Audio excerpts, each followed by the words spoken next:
Raila Amolo Odinga alizaliwa mwaka 1945 kwa mzee Jaramogi na mama Mary Juma Odinga. Raila kwanza aliingia katika shughuli za huduma kwa umma mnamo mwaka 1974 alipoteuliwa meneja shirika la kukagua ubora wa bidhaa KEBS. Miaka minne baadaye alipandishwa cheo na kuwa naibu mkurugenzi wa KEBS. Alisalia katika wadhifa huo hadi mwaka 1982 ambapo upinzani wake wa serikali ya KANU ulimletea matatizo. Alishtakiwa kwa kosa la uhaini na kufungwa gerezani mara mbili kwa takriban miaka 10. Aliachiliwa mwanzo wa miaka ya 90 ambapo alitoroka nchini na kuelekea Norway.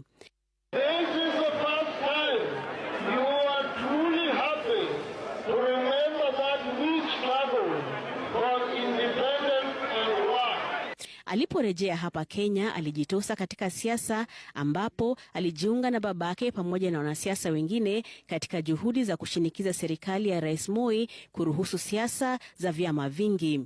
Alijiunga na chama cha Ford kilichokuwa kinaongozwa na miongoni mwingine babake Jaramogi Oginga Odinga na mwanasiasa Kenneth Matiba. Kupitia Ford, Raila alianza safari yake ya siasa. Aliendelea na safari hiyo akijiunga na vyama tofauti na pia kuchaguliwa mbunge wa Lang'ata. Safari hiyo ilimfikisha katika muungano wa Azimio ambapo alijaribu kutafuta urais. Alijulikana kwa majina tofauti: Baba, Tinga. Na jinsi miaka ilivyosonga ndivyo Raila Odinga alivyoendelea kujibadilisha kisiasa, kuanzia mwanaharakati aliyekosoa serikali ya Moi hadi kumuunga mkono Rais Kibaki na kisha kupinga serikali ya Jubilee. Wakati huo wote aliendelea na juhudi zake za kutafuta uongozi wa taifa. Aliandika historia kama mwanasiasa wa kwanza barani kushinda kesi ya kupinga matokeo ya uchaguzi wa urais.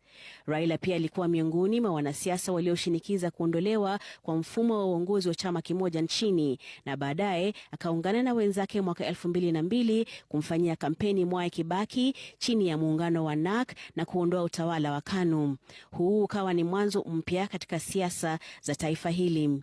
Baadaye Raila alijipata pale ambapo hakutarajia, alipowapinga baadhi ya wale waliokuwa ameungana nao. Taifa likaingia katika awamu ambayo kamwe haitasahaulika.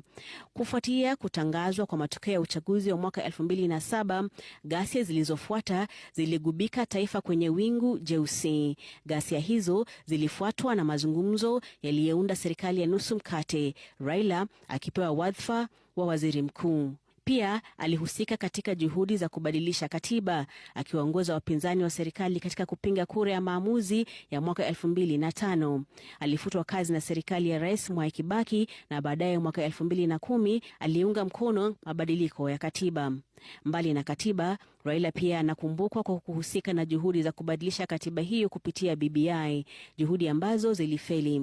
Aliungana na mpinzani wake mkuu Rais Uhuru Kenyatta kwenye handshake na kuwania urais mwaka 2022 ambapo alishindwa na William Ruto. Mwaka 2024 Raila aliungana na William Ruto na kuanza kushirikiana na serikali ya Kenya Kwanza. Raila ameaga dunia nchini India akiwa na umri wa miaka 80, wiki mbili baada ya kuanza matibabu nchini humo. Brenda Wanga, Runinga ya Citizen.